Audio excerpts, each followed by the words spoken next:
You can walk into a supermarket today and choose from 50 kinds of bread: soft bread, healthy bread, gluten-free bread, high-protein bread, bread that promises energy, fiber, and a better life printed right on the bag. And somehow, the more bread we have, the less it feels like bread. It's strange, because for most of human history, bread wasn't a side item. It wasn't a snack you forgot in your cart. It was survival. It was the foundation of the day. It was the thing you could carry, share, trade, and rely on when everything else failed. So here's the question that should bother you a little.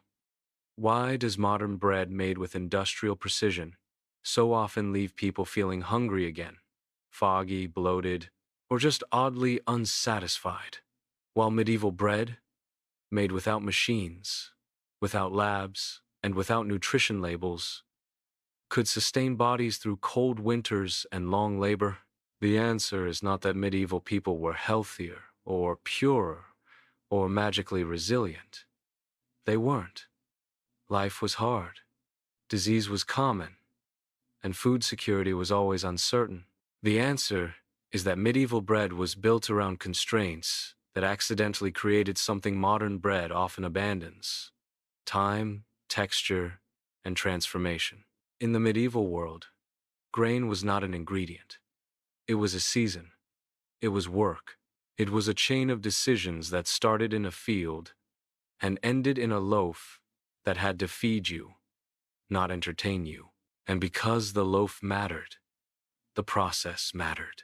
Start with the grain itself. The medieval baker wasn't choosing between ultra-soft sandwich bread and artisan brioche. The choice was more basic. What grain can we grow here, and how do we turn it into something we can digest, store, and live on? Rye in colder climates, barley in harsher soils, wheat when conditions allowed, oats when you needed something reliable. These grains weren't designed for fluff. They were designed for survival. Now imagine you're hungry. Not, I skipped lunch hungry. I mean the hunger that comes after you've been outside for hours. Your hands are stiff, and your body has spent real energy just staying warm. If bread is going to matter in that world, it can't be empty. It can't be air. It has to sit in you like a steady fire. That's where the first difference appears. Medieval bread was often denser, darker, and more substantial than the bright white loaves we treat as normal today. Not always, not everywhere, and not for everyone, but for the majority. The daily bread had weight. It had chew. It had grain that still remembered it was a seed. And here's the modern misconception. We think softness is kindness. We think lightness is quality. We assume that if bread melts in your mouth, it must be better. But softness is not nourishment. Softness is often speed. Modern industrial bread is built to be consistent, fast, and shelf-stable. It's engineered to rise quickly, slice cleanly, stay pliable, and taste the same in every city and every season. To do that, you simplify the process. You tighten the timeline. You control fermentation. You reduce variability. You turn bread into a product that behaves, not a food that transforms. Medieval bread had no such luxury. You couldn't press a button and summon perfect yeast activity. You couldn't fix weak flour with additives. You didn't have instant dough conditioners. What you had was flour, water, salt, and whatever living culture your environment offered. And that living culture, wild yeast and bacteria, was not just a rising agent. It was a digestive negotiation. Because fermentation is not simply how bread becomes tall. Fermentation is how bread becomes different. When dough ferments slowly, it changes. Acids develop, flavor deepens, the structure tightens. And, crucially, the ingredients are partially broken down and transformed by microbial activity. It's like the difference between a rushed conversation and a long one. In a rushed conversation, you exchange words. In a long one, you exchange understanding. Medieval bread often lived in that long conversation. It might be leavened with a sourdough culture that carried over from day to day, or it might ferment longer simply because timing and temperature demanded it. Bread was made around the day, not the day around bread. And here's the twist. Modern bread often removes time precisely where time matters most. We've learned how to make dough rise quickly. That's impressive. But quick rise is not the same thing as deep fermentation. You can inflate dough like a balloon and still skip much of the transformation that slow fermentation creates.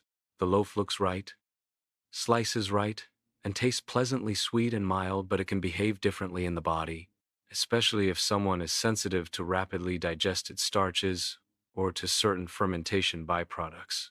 Medieval people didn't talk about glycemic response or food intolerance. They didn't have the language. What they had was experience. They knew which bread sat well and which didn't. They knew which loaves sustained a worker and which ones felt like emptiness. They knew, by necessity, that bread had to be more than calories. Now, add another layer, the milling. Industrial milling is brilliant at producing a fine, consistent flour. But fine and consistent are not automatically better. In many cases, fine flour means more surface area. More surface area means faster digestion. Faster digestion means you can feel hungry sooner. Again, not as a universal rule, but as a pattern that shows up when bread becomes too refined, too rapid, too eager to dissolve. Medieval milling, stone milling, local mills, variable grinds often left more of the grain structure intact. That structure changes how the bread behaves. It slows things down. It adds chew. It adds a kind of friction between you and the food that modern products often erase. Chewing isn't just a nuisance. It's part of the signal that tells your body, we ate, we're safe, we can stop searching. Modern bread, by contrast, is often designed to minimize resistance. It collapses quickly. It asks almost nothing of you. And when food asks nothing of you, it sometimes gives less back. But the biggest difference, the difference that doesn't show up on the front of the package, is purpose. Medieval bread was made to be eaten with other things: soups, stews, cheeses, small portions of meat when available, thick broths with legumes, onions, herbs, whatever the season provided. Bread was the base that carried the meal. It wasn't meant to be candy soft and stand alone. It was meant to be the reliable plank you built dinner on. Modern bread often becomes the entire event. Toast with sugar, sandwiches with sweet sauces, bread as a snack by itself. It's not wrong, but it changes the relationship. Bread becomes quick energy rather than sustained fuel. The loaf is no longer the quiet foundation, it's the loud convenience. So if medieval bread had these advantages, density, longer fermentation, less refinement, a role as a foundation, why did we abandon it? Because modern systems reward different goals. If you're feeding millions, you want speed. You want predictability. You want bread that never surprises anyone. You want dough that behaves the same on Tuesday as it did on Monday, in July as in January. You want loaves that ship well, slice well, and stay soft long enough to be sold. All of that makes sense. But it comes with a trade. The more you optimize bread for industrial life, the more you risk losing the qualities that made bread such a powerful human food in the first place. This is the part where people expect a dramatic conclusion. Modern bread is poison, or medieval bread was perfect. But that's not the truth, and it's not useful. The truth is simpler and more practical. Bread can be built around speed, or it can be built around transformation. You can't fully have both, and that means you have a choice. Not a moral choice, a design choice. If you want bread that behaves more like the old foundation, more satisfying, more substantial, more honest, then you start looking for signs of time and grain. You look for shorter ingredient lists you can actually read. Not because ingredients are inherently evil, but because complexity is often a sign of industrial compensation. You look for bread that isn't trying to be a pillow. You look for loaves that have chew and weight. You look for sourdough that's actually fermented, not just flavored. You look for whole grains that still taste like fields. Or you do what medieval people did without calling it a lifestyle. You use time. If you bake, you can let dough ferment longer. If you don't bake, you can choose bread made by people who still let time do the heavy lifting, not as a trend, as a method. And if you want to steal one medieval trick without changing your entire life, here it is. Stop treating bread as a sweet snack and start treating it as a foundation again. Eat it with something substantial. Pair it with protein, fats, and fiber-rich foods. Let bread be the plank, not the fireworks. Because the medieval loaf wasn't impressive for its softness. It was impressive for its reliability. It didn't spike and vanish. It stayed. It held the day together.